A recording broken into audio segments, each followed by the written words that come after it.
Indeed, we are. Good evening, ladies and gentlemen. Today is Tuesday, May the 30th, 2023.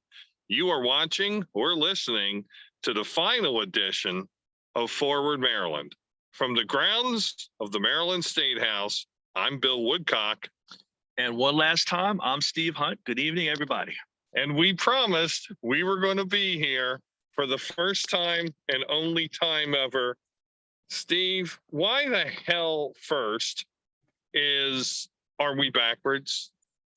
I don't know. It's a camera thing. I'm not getting it, but I'm seeing the backwards Baltimore, which is unfortunate because you are rocking the City Connect gear. Yeah, I know. And much more importantly, we are rocking the brand new limited edition, only 3 exist, Forward Maryland license plate hats. So limited edition, only myself, Steve, or Jason Booms has one. If you want one, you're going to have to take it from what, Steve? Our cold, dead hands. And we did not rehearse that. That's how we are like this. We are brothers of different mothers. Can't you tell? All right. We have topics today. Our first topic. Oh, Steve, I told you so. Mm-hmm. Ron DeSantis announced this week he's running for president. Your thoughts? One, you did tell me so, and I did not listen. I just did not believe that little twerp. Thanks. I was trying to come up with a nice word. You came up with one nicer than anything I had floating underneath this Forward Maryland hat. Yeah, he's in. Officially filed papers, did his thing. I believe he's in Iowa today. Obviously, we talked about his launch. But he is. That's insincere laugh. Yes, that was so insincere. Yeah. Okay. I got to tell you, it's going to be entertaining just watching how he tries to find whatever it is he's trying to find as far as a lane to beat Donald Trump without saying anything remotely resembling a negative thing about Donald Trump, and watch him twist himself in knots trying to avoid answering a straight question. And, we may get a few of those laughs. So, hey, he's in. I think most conventional wisdom is the more in, the merrier it is for Donald Trump. And Ron DeSantis, as we've talked about before, his launch has been so god awful. He ain't scaring anybody. Tim Scott's not going anywhere. Nikki Haley's not going anywhere. Asa Hutchinson, Chris Christie is now talking about jumping in. Word is there are calls going out to Richmond, Virginia to try to get Glenn Youngkin in. So DeSantis isn't scaring anybody as a plan B to Donald Trump. So, Ron, if you thought Mickey Mouse was a tough customer, have fun with the orange man from, I guess now Palm Beach by way of Bedminster by way of New York City, wherever. I don't know. There needed to be one final reference to professional wrestling on this podcast. And Steve, you just brought it. Because what you were talking about when you said calling to Richmond, Virginia to get Glenn Youngkin, this was like back in the 80s when, Hacksaw Jim Duggan was on his way from the UWF to the WWF. And there were all these promos for like 6 weeks. He's coming. Hacksaw Jim Duggan is coming. And then when he got there, he had a 2x4 and a jaunty thumbs up, and he went tough guy a lot.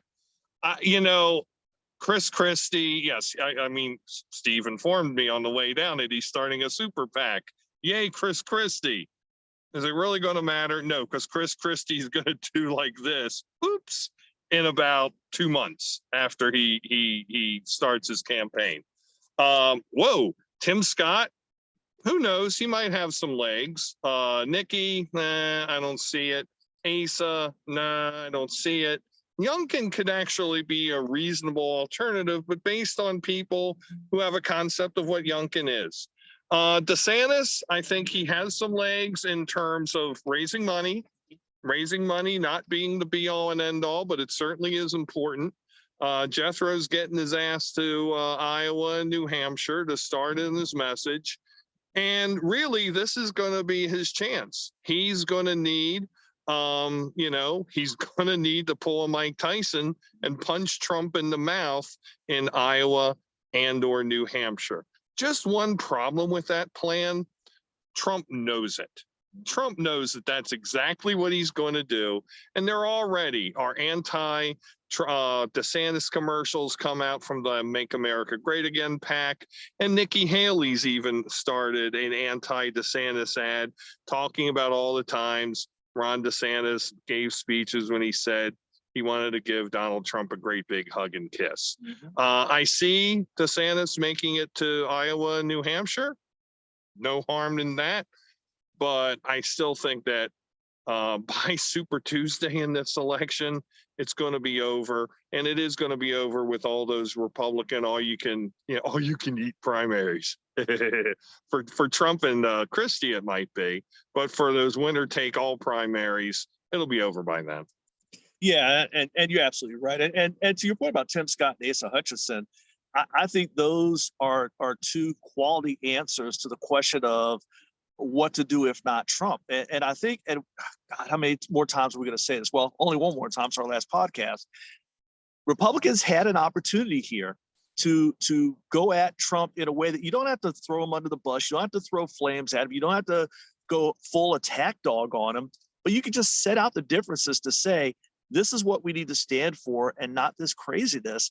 And I think you could still have an opportunity there. I don't believe the Republican Party in whole is so far gone that there can't be another answer, but nobody wants to take the answer. Even DeSantis is running to the right of Trump, if that's imaginable. I mean, we've talked about all the DeSantis stuff, and then you've got, Nikki Haley, Tim Scott. Asa Hutchinson seems to be the only one that's really, really taking Trump on head on, but I don't know that he's got enough heft to get there, as opposed to somebody like a Tim Scott or Glenn Youngkin or even a DeSantis if he ran it the right way. So, yeah, I think it's Trump. I agree with you. And, I'm sure the Biden team is already geared up for that. By the way, they're also running anti-DeSantis ads. I mean, they were trolling the guy off of his launch. So certainly the Biden team is not sitting around wondering, oh, what are we going to do if it's DeSantis instead of Trump? They're already putting the blueprint together for a Ron DeSantis nomination, if that's at all possible. So, yeah, but I agree with you. I think it's Trump. Yeah, no doubt at this point. And hey, if anything changes in the next 8 months, we won't be here to tell you about it. So, anyway, issue 2, item 2 of 3 tonight. Actually, 2 of 4. 2, debt ceiling chicken. As of right now, Steve, the House of Representatives Rules Committee is voting on the debt ceiling deal that was struck between the president and the speaker.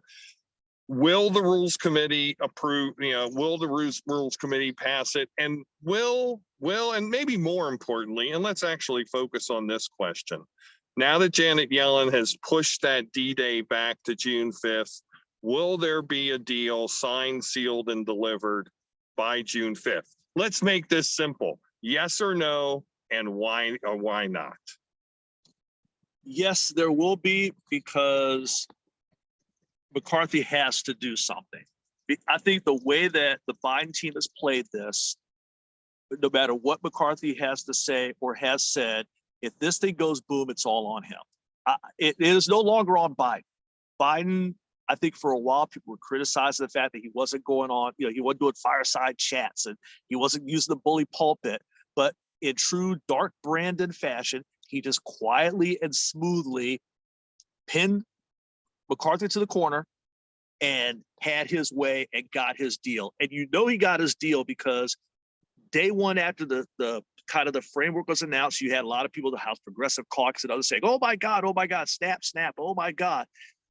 24 hours later, after people had a chance to read it, Democrats are like, yeah, okay. And you had Republicans losing their minds.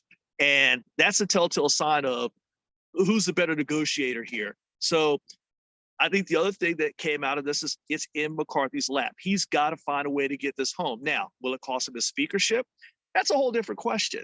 But I guess you asked for a short answer. It's yes, because McCarthy has to find a way to get this done. It's good to go in the Senate without changes. Good to go with Biden without changes. Can McCarthy get it through the House? And I think he has to at this point. Well, So, I'm going to say yes as well, but for a different reason, because the stock markets are going to facilitate something. Yeah. I mean, to your point about the politics of this, again with the wrestling references, Biden just cackled as he likes to do with Kevin McCarthy, threw him into the ring, and Ric Flair chopped him 7 or 8 times because he knows, he knew, and he is the politician, folks. He knows that Kevin McCarthy's got a 4-vote margin to work with, and one of them is George Santos.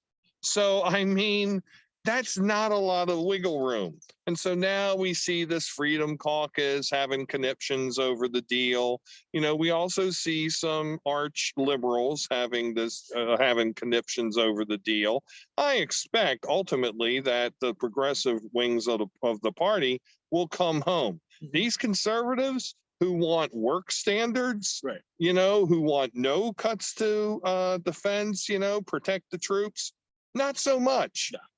You know, I think this is going to be problematic, and it might, you know, is this going to cost McCarthy his speakership? I think it might. Mm-hmm. And if it does, God knows what we get in there. God knows what happens, because again, razor thin margin, moderate Republicans could wind up jumping over with the Democrats. We can wind up having a mess on our hands come the summer. Yeah, it could make that 15-vote marathon look like a cakewalk. And I do believe if this deal goes through as is, that somebody in that caucus, I mean, there was there were enough crazies to make a 15-vote deal possible. Somebody, I think, will step up and say, let's put it on the floor. And then we're going to get the mess. So I think, yes, the deal goes through. I think the markets, that's a great point. You know, they will speak. But I think McCarthy, I don't know if it'll cost him his job, but we will certainly have a vote on whether or not he keeps his job, which is not good for Kevin McCarthy. Because for one thing, there's nothing left for him to give up to keep his job. He gave it all up to get the damn thing. Vote to oust Kevin McCarthy. Not good for Kevin McCarthy, not good for America. Steve, item 3, and I meant to bring this up as our witty banter at the beginning, but I was too stunned by our being backward. It is as if we have gone into bizarro world, and in reality, the world is a cube. So, Steve, college baseball. We talk about sports a good bit on this show, especially in these closing episodes. We of course know that the Baltimore Orioles are the second have the second best win-loss record in the major leagues. The Nationals are even punching above their weight at this point.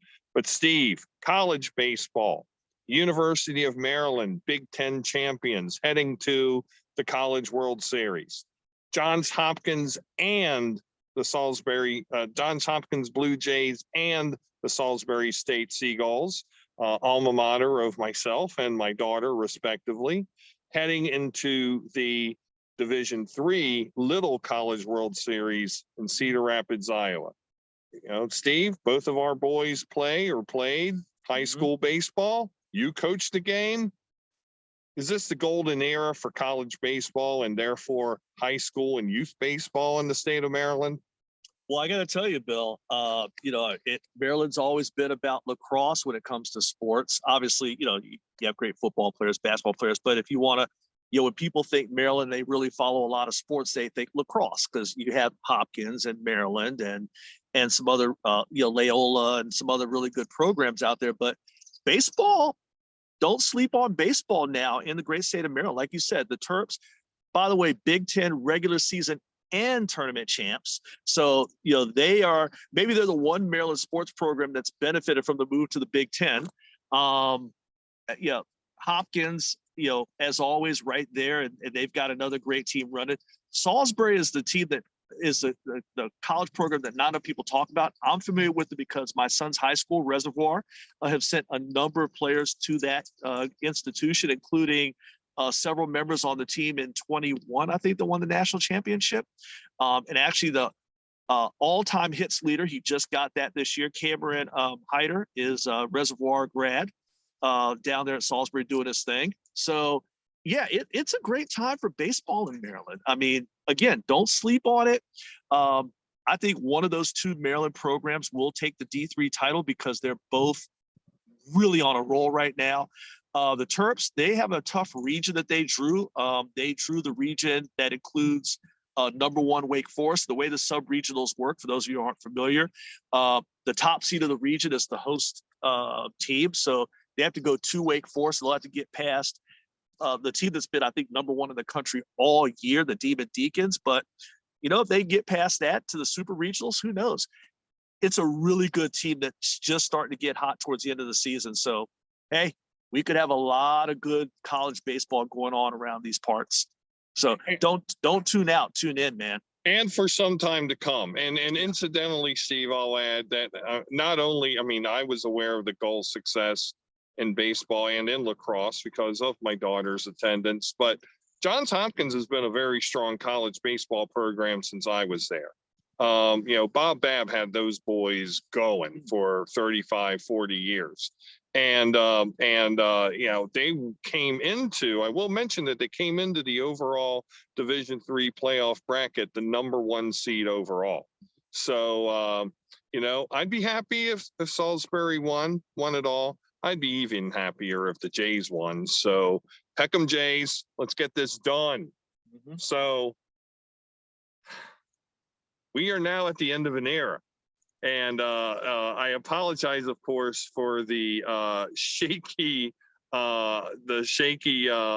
video display tonight or tomorrow, because this is going up on Wednesday morning.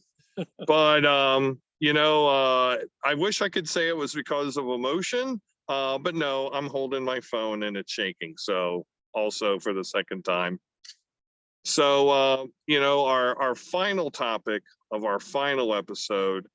Well, to kick off our final topic for our final episode, I will give the phone over, and which may be frightening because we might be here till they close this joint down at 11. We'll give this over to my tag team partner for these last couple of years, Steve Hunt. Steve, take it away. Thank you, Bill. So I'm going to hold the phone. You don't need to show me. You can just show yourself. Okay. Well, so we're talking about reminiscences, what we have learned, what we wish for you, the viewer and or listener, all wonderful things. Well, a lot of really great memories from this show. I mean, I think about the top 10 we went through for the Maryland gubernatorial election and how the list, you know, kept changing and moving. And also some of the people we got to meet along that path, you know, some of the candidates, you know, we had, you know, legends like a Peter Francho. You know, on the other end, we had, you know, a young, I believe somebody who's got a real future in Ashwani Jain. I was really fascinated with the interview we had with Laura Newman, who is somebody who I think we should be hearing from again, not just her political story, but her life story was just something to see. You know, we just, some of the folks we got to talk to as we went through some of the top 10s who brought in for their insights. Rich Elliott was a lot of fun to have on. You know, Lynn Foxwell, who is always great to have on the program. I always enjoyed having him on. Monica Biddix, who, if you don't know Monica Biddix, man, you should, because you want to talk about somebody who knows the game as well as anybody out there, not only Maryland, but also nationwide. So, you know, those are my memories. Obviously, the wrestling programs were always a gas, and I thought it was a great relief from some of the, you know, more serious political stuff. We got to talk to, you know, people like our friend Nate Ferguson, Platinum Nat, I'm sorry, Nate, Nat, Platinum Nat from MCW. That was always a good time just to talk about something silly and just have a few laughs on a morning. So, you know, those are my memories. And then obviously the times where we got to do like the year-end shows with, you know, me and you, Bill, and Jason. Obviously getting the gang together, it's always an event. And I enjoyed thoroughly the last time we got together as a group when we got to, you know, talk about the rollout of your books. And obviously those are doing very well. That's awesome. I could not be happier for you, partner. And so, yeah, those are my memories of the show. some of the dialogue we got to have with a couple of the fans after we post on YouTube. A couple of folks there who were really great about what they had to say. So yeah, Bill, on to you, man. Oh man, so we're gonna cut this. We're gonna do this in two parts. I see how this is. First off, I can't get over that I'm backwards. I really don't know why I'm backwards, but everything Steve said and more. So all of those wonderful guests that he named, many of these people I didn't know them, or I didn't know them very well, and it was a pleasure to get to know more about them and how they think and what they think and why they do what they do through their association and involvement in our program. I'm also going to name some of our terrific guests who were more native to Howard County. Byron McFarland, our Howard County Register of Wills. Yeah. Kirsten Coombs, former member of the Howard County Board of Education. Who else am I thinking of? Rich Gibson, yep. Our Howard County State's Attorney. And from, I believe, I don't think we are no, we are south of that district, but very close that away in District 33C, State Delegate Heather Bagnall, who is a wonderful person who we got to know. Also, Joanna Tobin from the Anne Arundel County Board of Education, and many, many more. Kai Hagan, a great progressive who ran for county executive in Frederick County. Very fun podcast, very interesting guest. It was wonderful to just Phyllis Kilby, I'm thinking of, who ran for county council in Cecil County. It was wonderful to just get to know these people, not just the people. And Bill, and one last one. Oh my God, Bill Henry, Baltimore City Comptroller. It was nice to get to know these people who, many of whom were familiar with me. In the case of Bill Henry, somebody I've known for over 30 years. But you get to know them and you get to talk with them in a different way. And also I'm going to drop one last name, but another friend of the podcast, Natasha Gwines, who I think has earned her three appearance blazer between me and you, Steve, and me and Jason, but I'm not sure. We'll give it to her anyway. She was a hell of a guest. She deserves it. She absolutely. She does, man. So it has really been a pleasure to do this for you. This marks the end of 15 years. Steve mentioned my books, and I'm very thankful for his praise, and I'm very thankful for those of you in viewer or listener land who have ordered and bought the books. All of the hard copies have sold out. If anybody's interested in a hard copy, let me know. I'll see what I can do. But you can order hard copies and electronic versions on Amazon and Barnes and Noble. And soon you'll be able to read my books in the Howard County Library, as they're going to be on all branches, on the stacks of all branches of the Howard County Library. It's a fascinating place, this state. When I was in high school, I read a book called A History of Maryland, called Maryland, A Middle Temperament. And it was from 1634 to 1984. It chronicled the first 350 years of our great state. And that is what fired up my passion and my joy in Maryland, state, and local politics. This is a terrific place. This is a place that has every single type of terrain that exists on planet Earth, except desert. And before you think about it, that there's no glaciers, well, I'll give you that. But there is a tundra in Garrett County. There is an actual tundra. And, this is a place that has been amazingly and beautifully schizophrenic during its almost 400 years of existence, from when the Ark and the Dove landed here. I mean, and many of those ways were not very good. there are many flaws in the state of Maryland. I mean, not unlike all of the other colonies, Maryland has been very poor in treating people of color, women, in favoring people of privilege. And I recently learned that I'm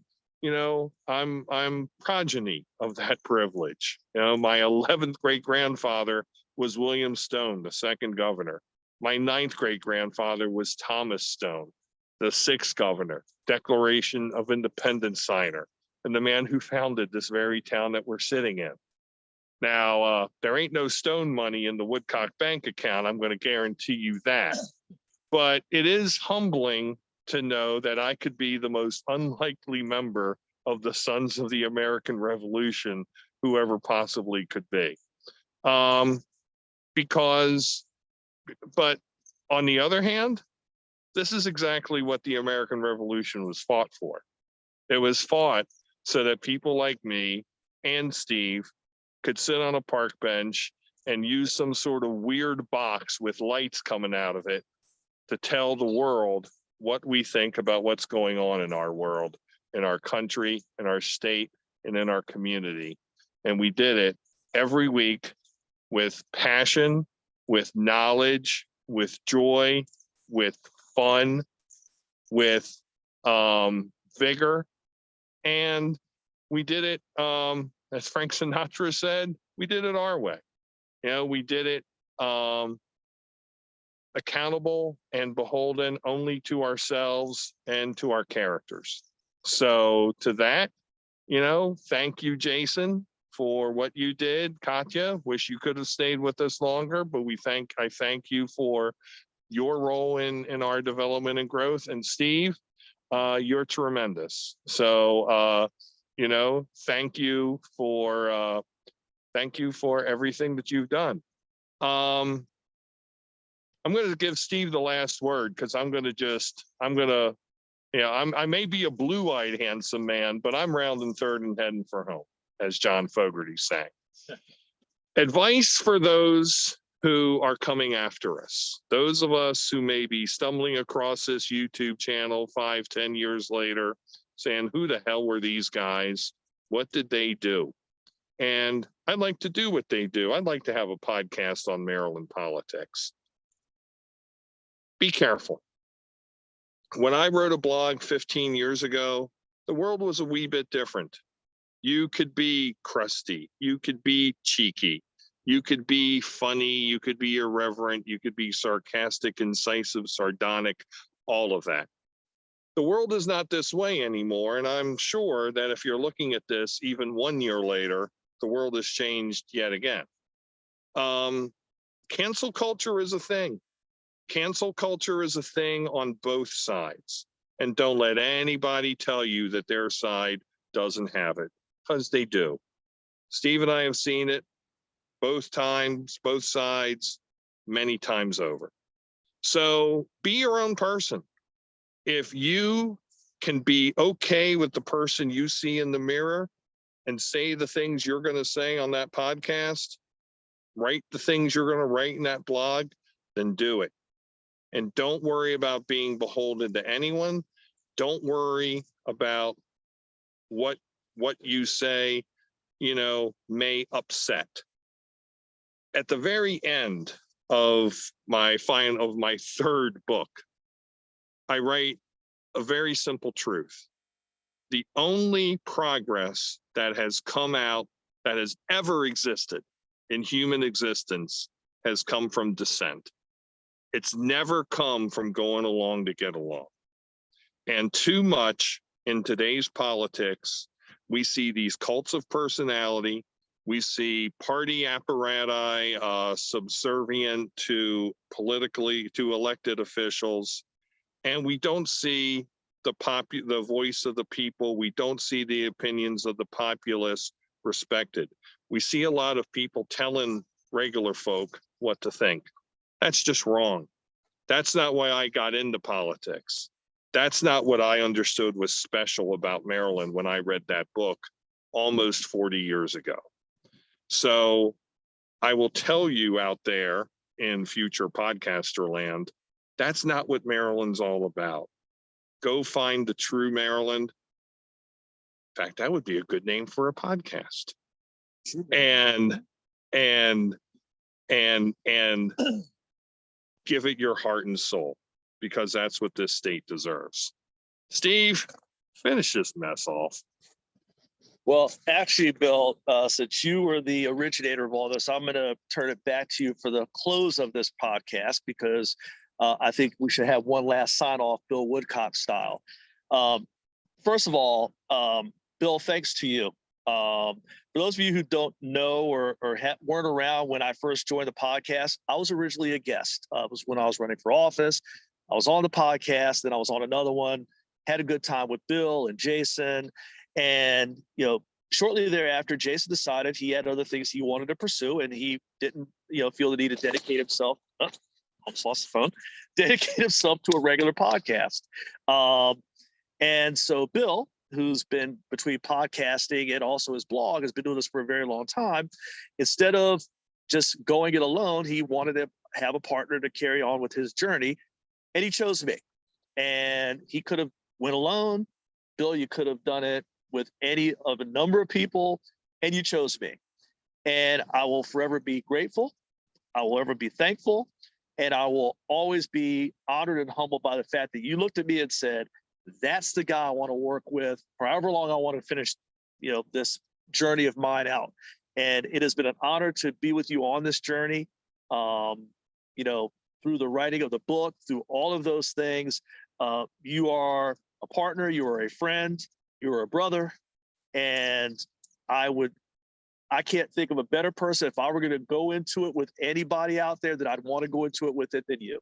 So thank you, Bill. Thank you so very much. To Jason, I know you're going to be listening to this at some point. Thank you. You and Bill made me feel so welcome when I was a guest of the podcast, that when it came time and Bill, again, honored me by asking me to join, it was easy to do. We had one conversation about what we wanted this podcast to be. I'll get to that in a minute. But it was obvious from the very beginning that we were in sync, and we were going to do a great show, and we were going to do it together. And Jason, you were part of creating that environment, and for putting on people who, aren't part of the, chattering class or the political elites. You put on people that you all found interesting and that you can learn from. And that's the thing I loved about this podcast, that I got an opportunity to learn something every time I did it. There are some guests who dropped some knowledge, and I walked away going, wow, I didn't know that, whether it was Maryland history or sports history or wrestling history. So, thank you, Jason, as well as Bill, for making me feel like a part of this family. And if you're out there, man, we'll be getting together soon. Thank you also, Bill. You mentioned our guests who have been awesome. And again, I have learned something, and in a lot of cases, a lot of somethings from more than one of those guests. And Bill and I did a lot of these shows like this one. It was just us, but a lot of them we did with guests, and everyone we had on were incredible. So thank you, guests. So my last words of advice to those who may want to carry this on. A lot of what Bill said, I would agree with, and I would echo, so I'm not going to repeat it here in the essence of time. But that is the beauty of Maryland. And Bill touched on it, that Maryland, it really is a microcosm of America. And part of that is because of where we're located and the different environments we have. We have beaches, we have mountains, we have lakes, we have rivers, we have everything in between, except for, again, glaciers. And desert. And desert. I don't think there's desert. And I don't think there's desert.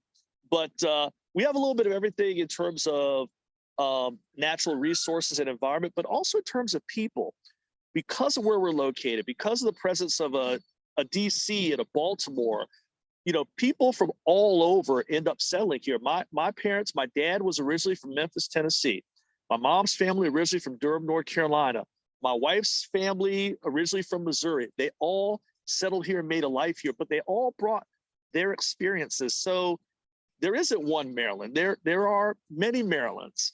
And if you're going to do a podcast about Maryland, that's a good thing, because you don't have to stovepipe it in and decide, well, I have to act like Maryland. There is no Maryland. Maryland can be what you want it to be. It can be how you want it to be. And that's my advice to you. Be you. Bill is right. There is a lot of cancel culture and other things out there that certainly will make you think before you speak, but that's a good thing. Because I think, and this will be my statement, there are too many folks out there in the media who are so obsessed with chasing likes and retweets and, you know, having rose petals thrown at their feet, albeit electronically in this day and age, instead of just trying to make a point that makes people think. And I think that's what Bill and I have always wanted to do, is give y'all something to think about and to talk about and to, you know, consider whatever it is we bring to the table. You may agree, you may disagree, but it came from Bill, it came from me, it came from the heart, and it came in such a way that we didn't leave folks wanting to start, you know, Twitter fights and Facebook fights. We've seen plenty of those. Bill and I were talking about one on the way down here in our own Howard County. Don't go for that. I know it's sexy to look at some of the personalities on TV and see how they talk and see how much social media engagement they get because of how they talk. Don't chase that. Be you. You know, find your passion, find your vision, find what makes you happy, and go with that. And if you're like Bill and I, and you have 40 or 50 followers on YouTube, that's cool. You don't have to have, you know, 300,000 followers. Quite frankly, most of them really aren't following you unless to find out what crazy thing you might have to say tomorrow. And if you don't say something crazy, they're going to move on to the next person who's probably going to say something even crazier. Don't chase that. Don't chase that. Chase your passion, chase your vision, chase who it is and what it is you want to be and how it is you want to communicate to the world. That's all I got. But whatever it is, be you, be happy, and just go with what is in your gut, in your heart, and in your soul. Do that. And you know what? To Bill's point, when you hit the stop button and you hear that little voice saying, the recording is ended, you can walk away knowing you did something good, not you did something to get people all fired up and cranked up and ready to fight each other. Do that and you'll be good. Hopefully Bill and I'll be around to see what you come up with, because we love Maryland. That never stops. That never will stop. We will be ever forward Maryland. So we'll look forward to seeing what you all do out there going forward. So Bill, close this puppy out, my friend. Oh, my Lord. 3 things. First, there's a reason why no one quotes Rush Limbaugh. Think about it. Secondly, Steve just said very ably, and he gave away my head fake for one last time. What the true Maryland is what you want to make it. And thirdly, damn it, there was a third thing, but now I can't remember it. And now it's the last damn podcast, and we have like 30 seconds left. But no, in reality, the third thing is there's a much bigger world out there. And, you know, we picked up our ability to opine from others. We're giving this to others. You know, I can think of a very good friend of mine who had a great career in New York City, was in the fashion world, came down here, moved to Annapolis with, you know, to start a new life, raised 3 kids or 4 kids as a single mom, and wound up writing for the Annapolis Gazette, wound up writing little human interest stories, you know, unsung heroes. And she was killed in the Annapolis Gazette mass shooting. Her name was Wendy Winters. She was a very kind, lovely woman. And when I started this podcast, that's what I wanted to do. I wanted to show the unsung heroes. And that third and final thing that I want to say is every single person, be they super liberal, be they super conservative, had been treated with respect and goodwill on this show, and they always got a good interview. Please do that to your guests. They deserve nothing less. And with that, my name is Bill Woodcock, And I'm Steve Hunt. and you have been watching or listening to the final edition of Forward Maryland. We hope you have a great rest of your week, month, year, life, everybody. Take care. Oh,